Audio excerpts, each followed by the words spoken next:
Good morning friends. આપણે last લેક્ચરમાં ભણ્યા હતા કુદરતી પદ્ધતિઓ, જે કોન્ટ્રાસેપ્ટિવ્સ મેથડ આપણે બધી શરૂ કરી હતી, ક્લિયર, કોન્ટ્રાસેપ્ટિવ મેથડ્સ. અને એમાં આપણે ભણ્યા હતા કુદરતી પદ્ધતિઓ, નેચરલ મેથડ્સ. એના પછી આપણે નવું ટોપિક શરૂ કરીએ, ટેમ્પરરી મેથડ, ક્લિયર, કે જે હંગામી સમય માટે હોય, થોડા સમય પૂરતી હોય. તો ટેમ્પરરી મેથડ, ટેમ્પરરી મેથડના અલગ અલગ એક્ઝામ્પલ હોઈ શકે. એમાં આપણે પ્રકાર હોઈ શકે. એમાં આપણે પહેલું ભણીએ રાસાયણિક પદ્ધતિ, ક્લિયર, કેમિકલ મેથડ્સ. તો કેમિકલ કોન્ટ્રાસેપ્ટિવ મેથડ્સ કેવી હશે કે એમાં જુદા જુદા રસાયણોનો ઉપયોગ થાય. અને હકીકતે આ રસાયણો છે ને શુક્રકોષોનો નાશ કરે, એટલે એ પોતે શુક્રકોષ નાશક રસાયણો છે, એટલે કે સ્પર્મિસાઇડલ એક્ટિવિટી આપે. એટલે તમે એને સ્પર્મિસાઇડ પણ કહી શકો, ક્લિયર. આ રસાયણોને આપણે કહી શકીએ સ્પર્મિસાઇડ. તો અહીંયા પર શુક્રકોષ નાશક રસાયણોનો ઉપયોગ થાય, જેને આપણે કહીશું સ્પર્મિસાઇડ. હકીકત અહીંયા શું થશે તો કે આ જે કેમિકલ હશે, જે રસાયણ હશે, એ રસાયણ શુક્રકોષની સાથે જોડાઈ જાય. એટલે હવે શુક્રકોષ એબલ નહીં રહે. શુક્રકોષ પોતે ઓક્સિજનને લેવા માટે એટલો એબલ નહીં હોય, શક્તિમાન નહીં હોય, એટલે પોતે શું થશે, ઓકે, એનું મૃત્યુ થઈ જશે. એટલે હવે અહીંયા પર શુક્રકોષ સાથે રસાયણ જોડાય, તેથી તે ઓક્સિજન લઈ શકતા નથી અને ફાઇનલી એનું મૃત્યુ થાય, ક્લિયર. તો હવે હકીકતે આ રસાયણ આપવા કઈ રીતે? તો રસાયણ અલગ અલગ રીતે આપી શકાય, જેમ કે એક વજાઇનલ ફોર્મમાં હોઈ શકે, જે ફોર્મ ફીણા, જે વજાઇનલ ફોર્મ, અથવા તો ટેબ્લેટના સ્વરૂપમાં, ક્લિયર. તો એને આપણે કહીશું, એનું જે ટ્રેડ નેમ છે, એનું ટ્રેડ નેમ છે ટુડે, ક્લિયર. તો એનું ટ્રેડ નેમ થશે ટુડે. ટુડેના નામથી પોતે ટેબ્લેટ વેચાય છે, ક્લિયર. બીજું ક્રીમ અથવા તો જેલીના સ્વરૂપમાં, ક્લિયર. કોઈ જેલી સ્વરૂપમાં પણ આવશે. અને હકીકત એને વજાઇનલ પાર્ટ પર મૂકવામાં આવશે. તો જ્યારે સંવનન દરમિયાન શુક્રકોષો ત્યાં આવે તો એની સાથે બાઇન્ડ થાય, એની સાથે રિએક્શન થાય અને પછી એ શુક્રકોષોને મારી નાખે, એટલે સ્પર્મિસાઇડ આપણે એને કીધું, ક્લિયર. ઓકે, તો અહીંયા પર ક્રીમ અથવા તો જેલીના સ્વરૂપમાં આપણે કહી શકીએ. એનું જે ટ્રેડ નેમ છે અહીંયા છે આ નીમ 76, ક્લિયર, નીમ 76. હકીકત આ નીમ 76 એ પોતે જે લીમડો છે, નીમ ટ્રી, ક્લિયર. તો લીમડાનું જે નીમ ઓઇલ એક્સટ્રેક્ટ બહાર કાઢવામાં આવશે, ઓઇલ એક્સટ્રેક્ટ કરવામાં આવશે અને પછી એમાંથી આ નીમ 76 પોતે આઇસોલેટ કરવામાં આવ્યું છે, બનાવવામાં આવ્યું છે, ક્લિયર. આ ક્રીમ બનાવવામાં આવ્યું છે. હકીકતે છે ને આ નીમ 76 એ ડેવલપ થયું છે ઇન્ડિયામાં, ક્લિયર. એ ડેવલપ થયું છે ઇન્ડિયન એક ઇન્સ્ટિટ્યૂટ, એને આપણે કહીશું DIPAS, clear. DIPAS, defence institute of physiology and allied science, clear. આ એમસીક્યુ યાદ રાખજો. નીમ 76 ક્યાં ડેવલપ થયું છે તો કે defence institute of physiology and allied science, clear. Okay, હકીકત એમાં જુદા બીજા અલગ કયા રસાયણો હોઈ શકે તો કે અન્ય રસાયણો તરીકે સપોઝ કે zinc sulphate, ZnSO4, KMnO4, citric acid, lactic acid, boric acid, અલગ અલગ રસાયણો. બટ મેઇનલી તમે આ બંને યાદ રાખશો, ક્લિયર. વજાઇનલ ફોર્મ અથવા તો ટેબ્લેટ સ્વરૂપે ટુડે અને ક્રીમ અથવા તો જેલી સ્વરૂપે નીમ 76 ક્યાં ડેવલપ થયું તો કે DIPAS, defence institute of physiology and allied science, clear. તો આ થઈ ગયું એક રાસાયણિક પદ્ધતિ, ક્લિયર, કેમિકલ મેથડ. બીજી આપણે જોઈએ બેરિયર. આ એક ફિઝિકલ મેથડ છે, બેરિયર અથવા તો અંતરાય, ક્લિયર. અંતરાય તરીકે આપણે સમજીએ તો સિમ્પલ એમાં શુક્રકોષ અને અંડકોષનું ભૌતિક જોડાણ, ભૌતિક સંપર્ક થવા દેવામાં આવતો નથી, ક્લિયર. આ બેરિયર મેથડમાં એવું કંઈ નથી કે તમે એને મારી નાખો છો. જો અહીંયા શું હશે, અહીંયા શુક્રકોષોને મારી નાખવામાં આવે છે રાસાયણિક પદ્ધતિમાં, જ્યારે ભૌતિક પદ્ધતિમાં શુક્રકોષોને મારી નાખવામાં આવતા નથી. જસ્ટ એ બંને વચ્ચે એક બેરિયર, એક અંતરાય ઊભો કરવામાં આવે છે, ક્લિયર. ઓકે, તો પહેલા આપણે સમજી લઈએ કે પુરુષો માટેના બેરિયર કયા હોઈ શકે.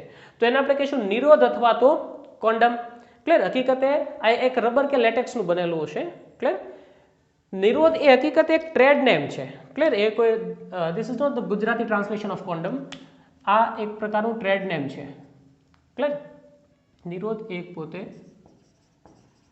Trade name. હકીકતે ઇન્ડિયાની અંદર સૌથી પહેલા કોન્ડમ બનાવવાની શરૂઆત કરી છે Hindustan latex limited company. Hindustan latex limited company એણે અલગ અલગ કોન્ડમ બનાવ્યા છે, જેમ કે અલગ અલગ પછી શેર, રક્ષક, ક્લિયર. અલગ અલગ પછી ટ્રેડ નેમ પણ આપ્યા છે. એવી રીતે આ પણ એક ટ્રેડ નેમ છે નિરોધ, ક્લિયર. તો નિરોધ એ કંપનીનું નામ અથવા તો ટ્રેડ નેમ થયું છે, ઓકે. કોન્ડમ પુરુષ અને સ્ત્રી બંને માટે આવશે. પુરુષની અંદર એ પોતે શિશ્નની ફરતે તો શિશ્નને ઢાંકે છે અને સ્ત્રીમાં એ ગ્રીવા અથવા તો યોનિ માર્ગને ઢાંકે છે, ક્લિયર. તો એ પાર્ટને કવર કરે છે, એટલે શુક્રકોષો અને અંડકોષો બંને જોડાઈ શકતા નથી. એક સિમ્પલ ફિનોમિનન છે અહીંયા પર. તો તેનાથી એસટીડી એટલે કે જાતીય સંક્રમિત રોગો ફેલાતા નથી. જાતીય સંક્રમિત રોગોને અટકાવવા માટે ઇન્ડિયાની અંદર આ મેથડ ઘણી ઉપયોગી સાબિત થઈ છે. અને પ્લસ જ્યારથી કોન્ડમ અવેલેબલ થયા છે ઇન્ડિયાની અંદર, તો ત્યારથી બર્થ રેટ રેશિયો એ ઘણો ઘટી ગયો છે, ક્લિયર, એમાં આપણે ચેન્જીસ જોવા મળ્યા છે. Clear, yes. અહીંયા સ્ત્રીના જે કોન્ડમ છે એને આપણે અલગ નવું નામ પણ આપીશું, એને એ પોતે ફેમિડોમ તરીકે પણ ઓળખાય છે. ક્લિયર, ફેમિડોમ. તો પુરુષ માટે જનરલી કોન્ડમ કહેશું નિરોધ, અને સ્ત્રીઓ માટે ફેમિડોમ. ઓકે, તો પુરુષ અને સ્ત્રી બંનેના કોન્ડમ વિઘટનીય છે. આ મુદ્દો ખાસ યાદ રાખજો, એનસીઈઆરટીમાં લખેલું છે ઇટ ઇઝ ડિગ્રેડેબલ. એ વિઘટનીય છે, એનું ડિગ્રેડ થઈ શકે. તો તે ગોપનીયતા આપે છે અને જાતે ઉપયોગ કરી શકાય, મતલબ કે ઇટ ગિવ્સ પ્રાઇવસી. તે પ્રાઇવસી આપે છે અને ઇટ ઇઝ સેલ્ફ ઇન્સર્ટેડ, જાતે પોતે વ્યક્તિ ઉપયોગમાં લઈ શકે છે. Clear, and it is not reusable. આનો પુનઃ ઉપયોગ નહીં થઈ શકે. Clear, okay. સ્ત્રીઓ માટે બીજી પણ એક તો સ્ત્રીઓ માટે આપણે કીધું ફેમિડોમ, પણ એ સિવાય પણ બીજા ડાયાફ્રામ, સર્વાઇકલ કેપ અને vault. Clear, diaphragm, cervical cap બધા છે ને ઓલમોસ્ટ સિમિલર શેપમાં જ આવું છે, મતલબ એનું જે સ્ટ્રક્ચર છે ઓલમોસ્ટ સિમિલર લાગે, પણ થોડોક સાઇઝ એન્ડ શેપ અલગ અલગ હશે. ક્લિયર, તો એ પોતે સિમ્પલી ગ્રીવાને ઢાંકવાનું કામ કરતા હશે. ક્લિયર, તો ડાયાફ્રામ, સર્વાઇકલ કેપ. ડાયાફ્રામને આપણે કહી શકીએ આંતરપટલ. ક્લિયર, સર્વાઇકલ કેપ એટલે કે ગ્રીવા ટોપી. Clear, and it is volt. Okay, તો આ રીયુઝેબલ છે. ક્લિયર, તે પુનઃ ઉપયોગી છે. ઓકે, તો સિમ્પલ અત્યારે આપણે બે મેથડો કીધી છે, મતલબ ટેમ્પરરી મેથડમાં આપણે કીધું છે એક તો રાસાયણિક પદ્ધતિ અને બીજું બેરિયર, અંતરાય. Okay, okay. હવે આપણે સમજીએ ઇન્ટ્રાયુટેરાઇન ડિવાઇસ એટલે કે અંતઃગર્ભાશયના ઉપાયો, અથવા તો આઈયુસીડી અથવા તો આઈયુડી. ક્લિયર, આઈયુસીડી મતલબ કે ઇન્ટ્રાયુટેરાઇન કન્ટ્રાસેપ્ટિવ ડિવાઇસ. ક્લિયર, તો જનરલી આની અંદર શું છે તો કે સ્ત્રીના ગર્ભાશયમાં એક ડિવાઇસ દાખલ કરવામાં આવે અને એ ગર્ભ સ્થાપનને અટકાવવાનું કામ કરે. ક્લિયર, પણ એ અલગ અલગ પ્રકારના હોઈ શકે. તો સિમ્પલી આ પોતે કોઈ ડોક્ટર કે નિષ્ણાંત નર્સ વડે એને દાખલ કરવામાં આવે છે. It is not self inserted, પોતે જાતે એનો ઉપયોગ નહીં કરી શકાય. ઓકે, તો પહેલું આપણે કહીએ નોન મેડિકેટેડ આઈયુડી અથવા તો બિન ઔષધીય IUD. For example Lippes loop. Clear, loop છે એટલે ઓલરેડી આપણને ખ્યાલ આવી જાય.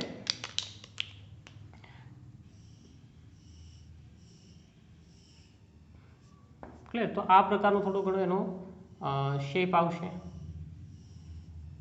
લિપિસ લૂપ. ઓકે, તો પ્લાસ્ટિક કે સ્ટેનલેસ સ્ટીલના બનેલા હોય અને પોતે બેરિયમ સલ્ફેટ ધરાવે, પોતે ભક્ષક કોષોને ઉત્તેજિત કરે, એટલે ભક્ષક કોષો પોતે શુક્રકોષોનો નાશ કરે. તો એકદમ સિમ્પલ મિકેનિઝમથી કામ કરે છે. ક્લિયર, બીજી કોઈ ઔષધીય બાબત નથી એની અંદર. એ પોતે સિમ્પલી ફેગોસાઇટને એક્ટિવેટ કરે અને ફેગોસાઇટ એ પોતે જે શુક્રકોષો દાખલ થયા હશે સંવનન બાદ એને પોતે નાશ કરી નાખે છે. સિમ્પલ. ઓકે, ત્યાર પછી આપણે કહીએ કોપર રિલીઝિંગ આઈયુડી, કોપર મુક્ત કરતા આઈયુડી. તો કોપર મુક્ત કરતા આઈયુડી મુખ્યત્વે આપણે ત્રણ કહીએ, કોપર ટી, કોપર 7 અને મલ્ટીલોડ 375. Okay, simple. કોપર ટી છે તો પોતે થોડા ઘણા ટી શેપમાં આવશે. ઓકે, અને આ ભાગ પર એ પોતે કોપર કોટિંગ પાર્ટ હશે. ક્લિયર, પોતે એકદમ નાનો એવો હશે કોપર ટી. ત્યાર પછી આપણે કહીએ કોપર 7. કોપર 7 નામ એટલા માટે આપવામાં આવ્યું છે કારણ કે આનો જે શેપ છે એ પોતે ઇંગ્લિશમાં જ આપણે કહીએ 7. ક્લિયર, ને આ પાર્ટ છે કોપર પાર્ટ હશે, એને મળતો આવશે એટલે આપણે એને કહીશું કોપર 7. ઓકે, અને બીજું આપણે કહીએ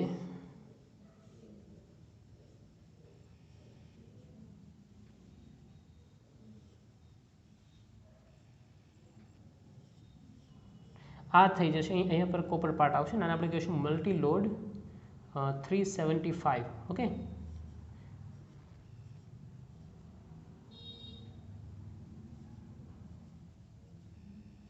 કોઈ એવેન્જરના હથિયાર જેવું લાગે છે આપણને. મલ્ટીલોડ 375. ઓકે, તો કોપર ટી, કોપર 7 અને મલ્ટીલોડ 375. બટ આનું મિકેનિઝમ કેવું છે, મોડ ઓફ એક્શન કઈ રીતે હશે? તો જનરલી કોપર જે છે એ શુક્રકોષોની ચલિતતા એટલે કે એની મોટિલિટી ઓછી કરી નાખે અને એની ફલન ક્ષમતા ઘટાડવાનું કામ કરે છે. ક્લિયર, તો શુક્રકોષોની ચલિતતા અને તેની ફલન ક્ષમતા દૂર કર્યા, ખાસ યાદ રાખજો એમસીક્યુ માટે. અને ડબ્લ્યુબીસી ને સક્રિય કરે તો ઓબ્વિયસલી ફેગોસાઇટોસિસ થશે, જેવું અહીંયા થતું હતું, શુક્રકોષોનો નાશ કરશે. ઓકે, તો સિમ્પલ મિકેનિઝમ છે અહીંયા પર કોપરનું. ત્યાર પછી અંતઃસ્રાવ મુક્ત કરતા આઈયુડી જેમ કે પ્રોજેસ્ટર સેટ અને LNG20. LNG20 શેપ જે છે એનો સિમિલર કોપર ટીને મળતું આવશે. બીજું આની અંદર અંતઃસ્રાવો આવેલા આવશે. ક્લિયર, તો જેનાથી શું થાય છે તો કે ગ્રીવા જાડી બને, તેથી શુક્રકોષો એના અંદર દાખલ થઈ શકતા નથી, પ્રવેશ કરી શકતા નથી અને ગર્ભાશયને સ્થાપન માટે અયોગ્ય બનાવે. ક્લિયર, તો આ એનું કાર્ય થઈ ગયું અંતઃસ્રાવ મુક્ત કરતા આઈયુડી. આઈયુડી કેવા છે તો કે એને અમુક સમયે તમે દૂર પણ કરી શકો, ક્લિયર, આઈયુડીઝને દૂર કરી શકાય અને એની કાર્યક્ષમતા જનરલી 4 થી 5 વર્ષ જેટલો સમયગાળો, ક્લિયર. અમુક સ્ત્રીઓમાં એની સાઇડ ઇફેક્ટ જોવા મળે છે, બાકી જનરલી આની કોઈ સાઇડ ઇફેક્ટ આવતી નથી, ક્લિયર. પ્રતિવર્તિતા ખૂબ સારી, રિવર્સિબિલિટી એની ખૂબ સારી હશે. તમે સપોઝ કે આઈયુડી દૂર કરવામાં આવે તો ફરીથી પાછું રિવર્સિબલ થઈ ગયું છે, ક્લિયર, ફર્ટિલિટી જોવા મળશે એની અંદર. જે સ્ત્રી ગર્ભધારણમાં વિલંબ અથવા તો 2 બાળકો વચ્ચે એક અંતરાલ કે અવકાશ ઈચ્છે છે, ક્લિયર, સપોઝ કે એક બાળક ત્યાર પછી 3 વર્ષનો ગેપ અને પછી બીજું બાળક, તો જ્યારે મીનવાઇલ જે ગેપ જોઈએ છે એના માટે આ સૌથી બેસ્ટ મેથડ છે, ક્લિયર, આઈયુડી. અવકાશી છે તો તેના માટે એક આદર્શ ગર્ભનિરોધક છે અને ભારતમાં વ્યાપક રીતે આ સ્વીકૃત પદ્ધતિ છે. એમસીક્યુમાં ઘણી વખત આ પૂછાય છે, તો ભારતમાં સૌથી વ્યાપક રીતે સ્વીકૃત પદ્ધતિ આઈયુડી છે. ઓકે, તો આપણે થોડાક આગળ વધીએ. હવે આપણે જોઈએ અંતઃસ્ત્રાવી પદ્ધતિઓ. ક્લિયર, અંતઃસ્ત્રાવી પદ્ધતિઓમાં ફરીથી પાછા 3 ભાગ પડશે: ઓરલ પિલ્સ, ઇન્જેક્શન અને ઇમ્પ્લાન્ટ્સ અથવા તો નોરપ્લાન્ટ્સ, આરોપણ આપણે કહેતા હતા, ક્લિયર. તો ઓરલ પિલ્સ, ઇન્જેક્શન અને ઇમ્પ્લાન્ટ્સ. ઓરલ પિલ્સ આપણે પહેલા સમજી લઈએ. ઓરલ પિલ્સમાં અલગ અલગ છે. ઓરલ પિલ્સ મતલબ કે સિમ્પલ મુખ દ્વારા લેવાતી ગોળી, ક્લિયર, આપણે જે આગળ ડિસ્કસ કર્યું હતું, મુખ દ્વારા લેવાતી ગોળી, ક્લિયર. ઓરલ પિલ્સ અલગ અલગ સૌથી પહેલા આપણે કહીએ માલા એન, માલા ડી, આ હકીકતે ટ્રેડ નેમ છે, બરાબર. તો માલા એન, માલા ડી, આ જે પિલ્સ છે એ દરરોજ એકવાર લેવાતી પિલ છે, દરરોજ એકવાર લેવાતી ગોળી છે, ક્લિયર. જનરલી એક સ્ટ્રીપની અંદર બધી પિલ્સ આવેલી છે, ગોઠવેલી છે ને ડે ટુ ડે લખેલું છે, ક્લિયર. જનરલી જ્યારે ઋતુસ્રાવ શરૂ થાય તો ત્યારથી એની શરૂઆત કરવામાં આવે છે, ડે 1 to ડે 21, ક્લિયર. અને બાકીની હજી ઘણી સ્ટ્રીપમાં બીજી 7 એક્સ્ટ્રા પિલ્સ આવે, એ હકીકતે આયન કન્ટેનિંગ હોય છે, કારણ કે જે બ્લડ લોસ થયું છે તેને કવર કરવા માટે ઘણું બધું Fe+2 યુક્ત પિલ, 7 પિલ એ રાખી શકાય. અને 21 દિવસ છે અંતઃસ્ત્રાવ, હકીકતે છે ને હોર્મોનલ ઇમ્બેલેન્સ કરાવવામાં આવે છે ઇસ્ટ્રોજન અને પ્રોજેસ્ટેરોન માટેનું, ક્લિયર. એની અંદર ઇસ્ટ્રોજન અને પ્રોજેસ્ટ્રોજન અથવા તો પ્રોજેસ્ટેરોન, ક્લિયર, એની અંદર રાખેલા હોય છે અને દરેક દિવસ માટેનું એક સ્પેસિફિક કન્સન્ટ્રેશનમાં ઇસ્ટ્રોજન અને પ્રોજેસ્ટેરોન હશે. ઓકે, તો એ જનરલી શું કરશે તો કે એક દિવસ દરમિયાન પોતે ગર્ભસ્થાપન નહીં થવા દે, સોરી, ઓવ્યુલેશન નહીં થવા દે, ઓકે, અંડપતન નહીં થવા દે. બીજું સહેલી, ક્લિયર. આ નામ આગળ પણ આપણે એક વખત આવી ગયું છે. તો સહેલી છે અઠવાડિયે એકવાર લેવાતી પિલ છે, ક્લિયર. અઠવાડિયે પોતે તમે વીકલી એક વખત અથવા તો શરૂઆતના ટાઈમમાં જ્યારે સજેશન ડૉક્ટર સજેસ્ટ કરે છે તો ત્યારે એક વીકમાં 2 વખત લેવામાં આવે, પણ પછી થોડા સમય પછી એને એક વીકમાં એક વખત લેવાતી પિલ છે. ઓકે, ત્યાર પછી આપણે કહીએ કે આ એક પોતે નોન સ્ટીરોઇડલ પિલ છે. ઓકે, નોન સ્ટીરોઇડલ પિલ છે. આગળ આપણે કીધું હતું કે એ પોતે CDRI લખનૌમાં એ પોતે બનાવવામાં આવેલી છે આ પિલ. ઓકે, આની અંદર કમ્પોઝિશન કેવું છે તો કે આની અંદર જે રસાયણ છે એને આપણે કહીશું સેન્ટ ક્રોમેન, ક્લિયર. આને આપણે કહીશું સેન્ટ ક્રોમેન. ઓકે, સેન્ટ ક્રોમેન એ જનરલી શું હશે તો કે સેન્ટ ક્રોમેન એ પોતે ફલન ક્ષમતા, જે શુક્રકોષ હશે એ પોતે અંદર દાખલ થઈ જાય અને અંડકોષની સાથે ફલન થશે તો ફલનને નહીં અટકાવે, ક્લિયર, પરંતુ ગર્ભસ્થાપનને અટકાવશે, ક્લિયર. તો અહીંયા આપણે કહી દઈએ કે ગર્ભસ્થાપનને અટકાવે. ઓકે, ગર્ભસ્થાપન અટકાવે, બરાબર, ક્લિયરલી સમજો. હકીકતે ઓલમોસ્ટ જે પિલ્સ છે એની અંદર ઓવ્યુલેશન અટકાવે, અંડપતન અટકાવે, અહીંયા ફર્ટિલાઇઝેશન થશે પરંતુ ઇમ્પ્લાન્ટેશન નહીં થાય, ગર્ભસ્થાપન નહીં થાય, ક્લિયર, કારણ કે જે એન્ડોમેટ્રિયમની વોલ છે એના માટે સ્યુટેબલ નહીં રહેવા દે. ઓકે, સેકન્ડ, આ જગ્યા ઉપર જ્યારે અંડવાહિનીમાં જે ફલિત અંડકોષ છે એની ઝડપ વધારી દેશે, ક્લિયર. આ સેન્ટ ક્રોમેનના ફંક્શન્સ છે, એ પોતે ફલિત અંડકોષ જે હશે, ક્લિયર, તો એની પોતે સ્પીડ ઘણી વધારી દેશે અને ત્યાં ગર્ભાશયમાં જ્યારે આવે તો જે એ ભાગની અંદર એન્ડોમેટ્રિયમમાં પોતે ઇમ્પ્લાન્ટેશન નહીં થવા દે. ઓકે, બીજો મહત્વનો મુદ્દો કે સહેલી, આ ટ્રેડ નેમ છે. ઓકે, હકીકત એનું રસાયણ પૂછે તો સેન્ટ ક્રોમેન, તો એની ઘણી ઓછી આડઅસર છે અને ગર્ભનિરોધક અસર ઘણી સારી છે. તો સહેલી આ પોતે બાકીની જે પિલ્સ છે એના કરતાં આનું ઉપયોગ વધારે છે, ક્લિયર, સહેલીનો. ત્યાર પછી એક ત્રીજી પિલ્સ છે ક્વિનેસ્ટ્રોલ. તો ક્વિનેસ્ટ્રોલ છે મહિને એકવાર લેવાતી પિલ છે, ક્લિયર. સપોઝ એમ પૂછે કે દરરોજ લેવાતી પિલ તો માલા એન, માલા ડી, અઠવાડિયે એકવાર સહેલી અને મહિને એકવાર ક્વિનેસ્ટ્રોલ. ઓકે, એનું બંધારણ કેવું છે તો કે નોર એથિસ્ટેરોન એસ્ટેટ, હકીકતે it is a synthetic progesterone, clear, કૃત્રિમ રીતે તૈયાર કરેલો એક પ્રોજેસ્ટેરોન છે. અને બીજું છે ઇથાઇનાઇલ એસ્ટ્રાડાયોલ, આ સિન્થેટિક એસ્ટ્રોજન છે, તો એનું કોમ્બિનેશન આપવામાં આવશે, ક્લિયર, ક્વિનેસ્ટ્રોલમાં. કોમનલી આપણે બધા માટે કહીએ તો હકીકત અહીંયા શું થશે તો કે આ બધી જે પિલ્સ છે એનું બેઝિક ફંક્શન કેવું હશે તો કે તે પિટ્યુટરીમાંથી સ્ત્રાવ બંધ કરાવે, મતલબ LH અને FSH નો સ્ત્રાવ બંધ થાય એટલે એના કારણે ઓબ્વિયસલી અંડપતન બંધ થાય, ઓવ્યુલેશન બંધ થઈ જાય. બીજું, ગ્રીવાનો ભાગ જાડો બને એટલે શુક્રકોષોનો પ્રવેશ અટકી જશે. ઓકે, શુક્રકોષો ત્યાં પ્રવેશ નહીં કરી શકે. ઓલમોસ્ટ સિમિલર છે આયુડી, રાઈટ? આયુડી ને સિમિલર જ થશે આના ફંક્શન્સ. ઓકે, બધી પિલ્સ આપણે કીધું કે સ્ત્રીઓ માટેની છે, તો પુરુષો માટે કોઈ પિલ? ઓકે, એક પિલ છે અને એને આપણે કહીશું ગોસિપોલ. ક્લિયર? ગોસિપોલ છે એ ઈસવીસન 2000 ચીનમાં તૈયાર કરવામાં આવેલી હતી. એ કપાસના બીજમાંથી તૈયાર કરવામાં આવી છે અને શુક્રકોષ જનનને અવરોધે છે, સ્પર્મેટોજેનેસિસ અટકાવે. ક્લિયર? પણ અહીંયા આપણને બીજા એક પ્રોબ્લેમ્સ છે. ઓકે, ઓબ્વિયસલી જેમ મેં કીધું કે આ પોતે મેડ ઇન ચાઇના છે તો થોડાક પ્રોબ્લેમ્સ આવશે, જેમ કે એઝોસ્પર્મિયા થઈ શકે. એઝોસ્પર્મિયા મતલબ કે almost very near to zero, જે સ્પર્મ કાઉન્ટ છે એકદમ ઝીરોની નજીક થઈ જશે. સ્પર્મ ધીમે ધીમે બનવાના બંધ થઈ જશે એટલે આપણે કહીશું એઝોસ્પર્મિયા. ક્લિયર? એનું કાઉન્ટ એકદમ ઓછું હશે. તો શુક્રકોષ જનન અવરોધે જો થોડા સમય પૂરતું અવરોધતું હોય ને તો બરાબર છે, પણ અહીંયા ઘણી વખત આનો વધારે પડતા ઉપયોગથી આ સાઇડ ઇફેક્ટ આવે છે કે શુક્રકોષ જનન એકદમ સ્ટોપ થઈ શકે. ક્લિયર? તો એટલા માટે આ આપણા અંદર ભારતની અંદર આ પ્રતિબંધિત છે, આના ઉપર બેન છે ગોસિપોલ ઉપર. ઓકે, તો સિમ્પલ આપણે સ્ત્રીઓ માટેની પહેલા 3 કીધી છે, માલાઇન માલાડી, સહેલી અને ક્વિનેસ્ટ્રોલ, અને પુરુષો માટે આપણે કીધી છે ગોસિપોલ. ઓકે, આપણે અંતઃસ્રાવી પદ્ધતિઓ ભણતા હતા, એમાં હજી બીજું આવશે ઇન્જેક્શન્સ અને ઇમ્પ્લાન્ટ્સ. ક્લિયર? તો ઇન્જેક્શન્સ હકીકત ઘણી વખત છે ને ઇન્જેક્શન યુઝ કરવામાં આવે છે. DMPA, depot medroxyprogesterone acetate. Clear? આપણે સિમ્પલી સમજીએ. ડેપો મતલબ કે ઇટ ઇઝ સ્લો રિલીઝિંગ, ખૂબ જ ધીમી ગતિએ પોતે રિલીઝ થાય છે. જનરલી આ ઇન્જેક્શન્સ છે ને બટોક પાર્ટમાં અથવા અપર આર્મમાં અને ઇન્ટ્રામસ્ક્યુલર ઇન્જેક્શન લેવામાં આવે છે મસલ્સની અંદર, ઇન્ટ્રામસ્ક્યુલર.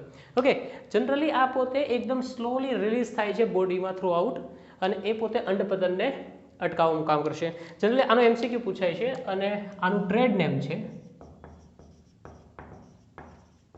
ડેપો-પ્રોવેરા. ક્લિયર? આ ખાસ યાદ રાખજો MCQ પર્પઝ માટે કે ઇન્જેક્શન્સ તરીકે અંતઃસ્રાવ ઇન્જેક્શન કયા આવશે તો કે ડેપો-પ્રોવેરા. જેવી રીતે કેમ એક સહેલી આપણે એવું કીધું કે ટ્રેડ નેમ છે, એવી રીતે ડેપો-પ્રોવેરા, અને એનું કમ્પોઝિશન આવશે DMPA, depot medroxyprogesterone acetate.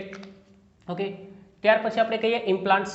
તો ઇમ્પ્લાન્ટ્સ એ કઈ રીતે, એક સિમ્પલ એક દિવાસળી જેવું જ લાગશે આપણને. ઇમ્પ્લાન્ટ આરોપણ કરવામાં આવશે, નોરપ્લાન્ટ પણ આપણે એને કહીએ છીએ. તો એ પોતે અપર આર્મ, ક્લિયર, આ ભાગની અંદર એને ઇન્જેક્ટ કરવામાં આવશે ઇમ્પ્લાન્ટને, અને આ પોતે સબક્યુટેનિયસ પાર્ટમાં આવશે. સબક્યુટેનિયસ મતલબ કે અધોત્વચીય. ક્લિયર? અધોત્વચીય રીતે પોતે ઇમ્પ્લાન્ટ કરવામાં આવે છે અને it contains high level of progesterone, ખૂબ જ વધુ માત્રામાં પોતે પ્રોજેસ્ટેરોન ધરાવે છે અને ઇમ્પ્લાન્ટને પોતે આપણે ભાગમાં દાખલ કરાવીશું. ઓકે, ત્યાર પછી હવે આપણે સમજીએ કે ઇમરજન્સી કોન્ટ્રાસેપ્ટિવ મેથડ. ઘણી વખત કેવું હશે કે સપોઝ કોઈ રેપ કેસના કારણે કે કોઈ અનિચ્છનીય ગર્ભ સ્થાપન થયું હોય તો એને દૂર કરવું છે, તો એવા સમયે ઇમરજન્સી કોન્ટ્રાસેપ્ટિવ મેથડ તરીકે સહવાસ પછીના 72 કલાક દરમિયાન પ્રોજેસ્ટેરોન ઇસ્ટ્રોજનનું કોમ્બિનેશન અથવા તો આયુડીઝ આપવામાં આવે છે. ક્લિયર? તો આ મુદ્દો ખાસ યાદ રાખજો. NCERT માં આપેલું છે કે ઇમરજન્સી કોન્ટ્રાસેપ્ટિવ મેથડ તરીકે પ્રોજેસ્ટેરોન ઇસ્ટ્રોજન અથવા તો આયુડીઝ આપવામાં આવે છે સહવાસ પછીના આફ્ટર કોઇટસ 72 અવર્સ. ક્લિયર? 72 કલાક દરમિયાન. ઓકે, તો અહીંયા આપણે આ ઘણા બધા કોન્ટ્રાસેપ્ટિવ મેથડ જોઈ. નેક્સ્ટ હવે આપણે આના પછીના કોન્ટ્રાસેપ્ટિવ મેથડ તરીકે આપણે જોઈશું વંધ્યકરણ, ક્લિયર, સ્ટરીલાઇઝેશન. ઓકે, તો આપણે કોન્ટ્રાસેપ્ટિવ મેથડ્સની અંદર આપણે જોતા હતા, તો પહેલા બે મેથડ આપણે સમજી લીધા, નેચરલ મેથડ અને ટેમ્પરરી મેથડ. ક્લિયર? હવે આપણે જોઈએ પરમેનન્ટ મેથડ્સ. તો પરમેનન્ટ મેથડ મતલબ જનરલી એ ટર્મિનલ મેથડ પર તરીકે પણ ઓળખાશે. તો આની અંદર આપણે શું કરીશું તો કે ફાઇનલી આ એક પ્રકારે ઇરિવર્સિબલ થઈ જશે. ક્લિયર? પરમેનન્ટ મેથડ છે મતલબ ફરી પાછા એને ફર્ટિલિટી જે છે ફરી પાછી લાવી શકાશે નહીં. તો એમાં શસ્ત્રક્રિયા એટલે કે ઓપરેશન કરવામાં આવશે એટલે આપણે એને સ્ટરીલાઇઝેશન પ્રોસેસ થઈ ગઈ એક પ્રકારે. તો વંધ્યીકરણ પણ આપણે એને કહીએ સ્ટરીલાઇઝેશન. ક્લિયર? ઓકે, તો સિમ્પલી અહીંયા પર બે રીતે થશે, એક તો પુરુષની અંદર અને સ્ત્રીની અંદર. પુરુષની અંદર જનરલી આના બે ઇંગ્લિશ વર્ડ આપણે કહી દઈએ, ટ્યુબેક્ટોમી અને વાસેક્ટોમી. ક્લિયર? તો વાસેક્ટોમી, ટ્યુબેક્ટોમી, જનરલી આ વર્ડ પહેલા આપણે સમજી લઈએ. જ્યારે પણ કોઈ શબ્દની પાછળ એક્ટોમી આવે ને, એક્ટોમી મતલબ કે એ ભાગને કટ કરવું અથવા તેને દૂર કરવું. ક્લિયર? ઓકે, ફોર એક્ઝામ્પલ એમ કહું છું કે અહીંયા વાસેક્ટોમી, વાસ આ જે વર્ડ બન્યો છે તો અહીંયા થશે વાસ ડેફરન્સ એન્ડ એક્ટોમી. વાસ ડેફરન્સ મતલબ કે શુક્રવાહિની, તો સિમ્પલી આમાં શુક્રવાહિનીને કટ કરવામાં આવશે, તો શુક્રવાહિનીના થોડાક ભાગને દૂર કરવામાં આવશે, સિમ્પલ. ઓકે, તો આને આપણે કહીશું વાસેક્ટોમી અથવા તો પુરુષ નસબંધી. સેમ એવી રીતે અહીંયા પર બનશે ટ્યુબેક્ટોમી. ટ્યુબ મતલબ કે ફેલોપિયન ટ્યુબ, તો ફેલોપિયન ટ્યુબ અંડવાહિનીને અહીંયા પર કટ કરવામાં આવશે, ક્લિયર, એક્ટોમી. તો જ્યારે અંડવાહિનીના ભાગને દૂર કરવામાં આવે ને પછી એને બાંધી દેવામાં આવશે, ક્લિયર, તો આપણે એને કહીશું ટ્યુબેક્ટોમી અથવા તો સ્ત્રી નસબંધી. ઓકે, તો આ જે મેથડ થઈ અહીંયા આ પરમેનન્ટ મેથડ છે, ક્લિયર. ફરી પાછા આપણે એને કંઈ રીસેલ નહીં કરી શકીએ. ઓકે, તો આપણે સમજીએ ડીપલી. સૌથી પહેલાં આપણે કહીએ પુરુષ નસબંધી એટલે કે વાસેક્ટોમી.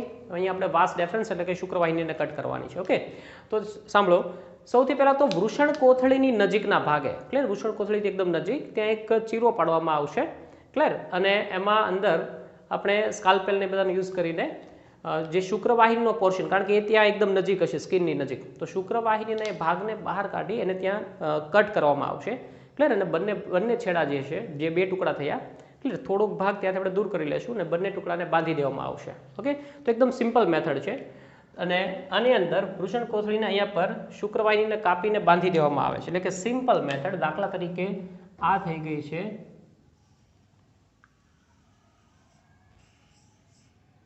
ક્લિયર શુક્રવાહિની અને આ થઈ ગયું શુક્રપિંડ. તો અહીંયાથી આપણે સપોઝ કટ કર્યું છે, ક્લિયર, તો આ ભાગને અહીંયાથી આપણે લેટ સપોઝ ક્લિયર અહીંયા તમે ટાઈટ કરી દીધું છે કટ કરીને, કે તો તમે એને કટ કરીને ત્યાં બાંધી દીધું છે. એટલે હવે અહીંયાથી જે શુક્રકોષો ઉત્પન્ન થતા છે, ઓકે, એક વસ્તુ ખાસ યાદ રાખજો કે જ્યારે વાસેક્ટોમી થાય, પુરુષ નસબંધી થાય, એટલે એનો મતલબ એવો નથી કે શુક્રકોષોનું નિર્માણ બંધ થઈ જાય, એવું નહીં થાય. શુક્રકોષો તો નિર્માણ પામશે જ, એ પોતે જશે, પણ અહીંયા સુધી રહેશે.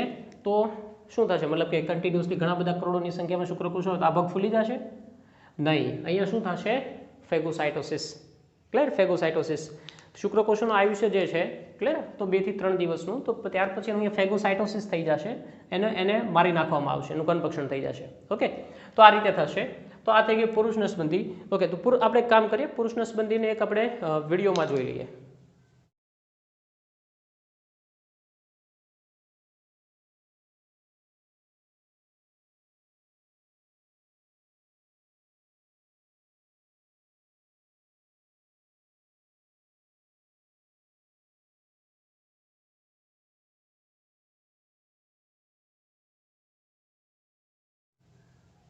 ઓકે, તો તમે જોયું કે એને અંદર એ ભાગને જ્યારે વૃષણ કોથળી નજીક એ ભાગને કટ કરવામાં આવે છે શુક્રવાહિનીને, અને પછી એનો થોડોક ભાગ એને બહાર કાઢી લીધો. હકીકતે બહાર શું કામ કાઢ્યો, એ થોડોક ભાગ બહાર એટલા માટે કાઢવામાં આવે છે કે પછી એને હિસ્ટોપેથોલોજીકલ ટેસ્ટ કરવામાં આવશે, ક્લિયર, પેશીવિદ્યાકીય કસોટી, અને ચેક કરવામાં આવશે, મતલબ એક પ્રૂફ તરીકે કે ભાઈ હકીકતે ડૉક્ટરે જે પરફોર્મ કર્યું છે હકીકતે શુક્રવાહિનીને જ કટ કરી છે. ઓકે, બીજું કોઈ ચેતા કે બીજો કોઈ ભાગ કટ નથી થયો, જસ્ટ એના માટે. ઓકે, તો અહીંયા આપણે આ સમજી લીધા પુરુષ નસબંધી. ત્યાર પછી આપણે જોઈએ ટ્યુબેક્ટોમી એટલે કે સ્ત્રી નસબંધી. ઓકે, તો અહીંયા સિમ્પલી અંડવાહિનીને આપણે એના થોડાક ભાગને કટ કરી નાખશું, ક્લિયર, અને પછી એને બાંધી દેવામાં આવશે. લેટ સપોઝ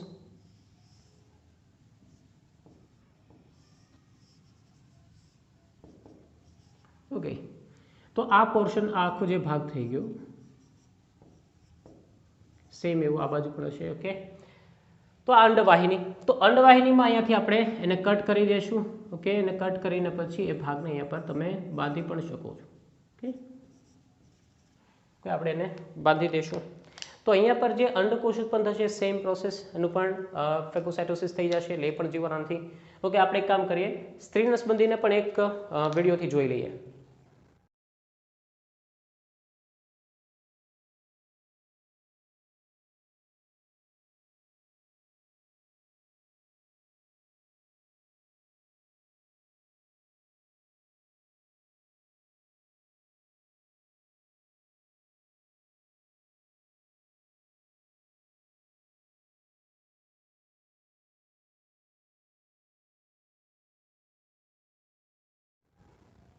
ઓકે, તો તમે જોયું કે એમાં એક ઇન્સ્ટ્રુમેન્ટ વડે એને કટ કરવામાં આવે છે, ક્લિયર, અંડવાહિનીને કટ કરવામાં આવે છે. ઓકે, તો આ સ્ત્રી નસબંધી અને પુરુષ નસબંધી. યસ, હજી એક આવે છે પુરુષ નસબંધી માટે આપણે એને કહીશું નો સ્કાલ્પેલ વાસેક્ટોમી.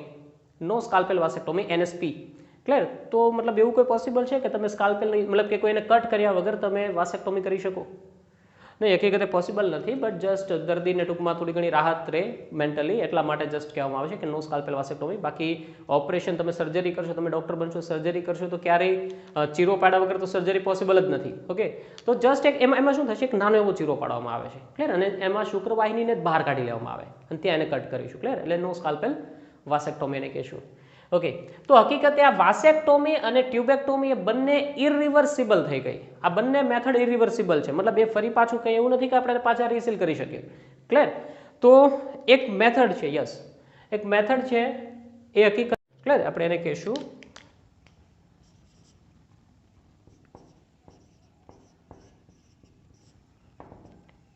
રાયસગ, ક્લિયર. તો રાયસગ મેથડ જે થઈ એને આપણે કહીશું કે રિવર્સિબલ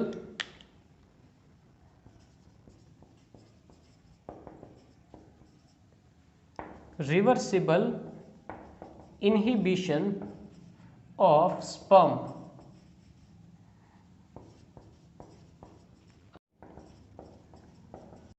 guidance. તો reversible inhibition of sperm under guidance એટલે કે રાયસગ, ક્લિયર. આ મેથડ હકીકતે તૈયાર કરી છે ડૉક્ટર સુજોય ગુહા, ક્લિયર. એ પોતે આઈઆઈટી ખરગપુરની અંદર પ્રોફેસર છે અને આ મેથડ એને આખી તૈયાર કરી છે. જનરલી આની અંદર શું છે આપણે ટૂંકમાં એકદમ સમજી લઈએ. Let suppose it is vas deferens, clear, શુક્રવાહિની છે, એન્ડ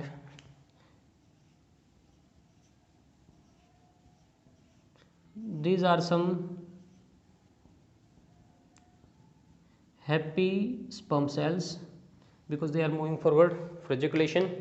ઓકે, તો આપણે શું કરવાનું છે અહીંયા પર ડૉક્ટર સુજોય ગુહાએ જસ્ટ બહારથી જ વૃષણ કોથળીમાંથી જ જે આપણા શુક્રવાહિની છે, ક્લિયર, તો શુક્રવાહિનીમાં એક ઇન્જેક્શન આપવામાં આવશે.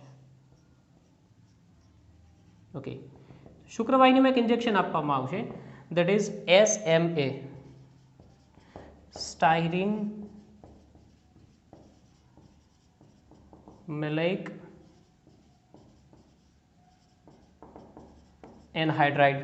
Styrene maleic anhydride, clear. તો સિમ્પલ આ સ્ટાયરીન મેલેઇક એનહાઇડ્રાઇડ છે ને શું કામ કરશે તો કે એ પોતે આખું અહીંયા પર યસ બ્લોકેજ કરી દેશે. એટલે હવે આ શુક્રકોષો પોતે આગળ જઈ શકતા નથી, ક્લિયર. આ શુક્રકોષોને પણ પોતે ટ્રેપ કરી દેશે. એટલે જનરલી અહીંયા પર શું થશે કે શુક્રકોષો જે આવશે એ પોતે અહીંયા પર સ્ટોપ થઈ ગયા. Now for longer they are not happy, okay, they are sad. Okay, એ પોતે હવે આગળ નહીં વધી શકે કારણ કે અહીંયા પર પાથવે બ્લોક કરી દીધો છે કોણે, SMA એટલે કે સ્ટાયરીન મેલેઇક એનહાઇડ્રાઇડ. ઓકે, તો આ પાથવે હકીકત આ મેથડમાં શું થયું, જો શુક્રકોષો તો બનવાના શરૂ જ રહેશે, એટલે શુક્રકોષો સ્ટોપ નહીં થાય, શુક્રકોષો બનતા રહેશે, બટ અહીંયા પર એ બ્લોક થઈ ગયા છે. અને જેમ જેમ શુક્રકોષો વધતા જશે, આપણે હમણાં કીધું કે એનું શું થશે, ફેકોસાઇટોસિસ. તો અહીંયા પર આ પાથવેને બ્લોક કરી દીધો, પણ આ બંનેમાં અહીંયા સુધી બધું સિમિલર છે કે અહીંયા તમે શુક્રકોષોના વહનને અટકાવ્યું, અહીંયા પણ વહનને અટકાવ્યું, બટ આ ઇરિવર્સિબલ છે, ઇરિવર્સિબલ છે, જ્યારે આ પોતે રિવર્સિબલ છે, ક્લિયર. અહીંયા તમે આ રિવર્સિબલ કઈ રીતે રિવર્સિબલ, સપોઝ અમુક વર્ષો પછી સપોઝ આપણે એવું વિચારવું છે કે હવે આ શુક્રકોષોને આપણે વધુ ટ્રેપ નથી કરવા અને જવા દેવા છે. ઓકે, તો અહીંયા પર બીજું એક ઇન્જેક્શન આપો, એમાં ક્યાં ટેક્સ લાગે છે, ઓકે, બીજું ઇન્જેક્શન આપો, that is DMSO, dimethyl sulfoxide, dimethyl sulfoxide. Okay, તો એનું ઇન્જેક્શન આપો એટલે સિમ્પલી એ રિએક્શન્સ કેમિકલ રિએક્શન્સ થશે અને આ પાથવે પાછું ઓપન થઈ જશે, એટલે ફરી પાછા શુક્રકોષો રેસ લગાવશે. ઓકે, પોતે આગળ ફોરવર્ડ મૂવમેન્ટ કરશે. ઓકે, તો બહુ સિમ્પલ મેથડ, ક્લિયર. ડૉક્ટર સુજોય ગુહા એણે પોતે આ આખી પ્રોસેસ તૈયાર કરી છે. તમે ગૂગલ પર સર્ચ કરી શકો, એને એ પોતે આર્ટિફિશિયલ હ્યુમન હાર્ટ ઉપર પણ એનું ઘણું રિસર્ચ છે, ક્લિયર. ઓકે, તો સિમ્પલી આપણે અહીંયા પર જેટલી પણ કોન્ટ્રાસેપ્ટિવ્સ મેથડ છે, જેટલી પણ કોન્ટ્રાસેપ્ટિવ ગર્ભનિરોધક પદ્ધતિઓ છે, natural methods, temporary methods, permanent method, clear, આ બધી આપણે અહીંયા સમજી લીધા.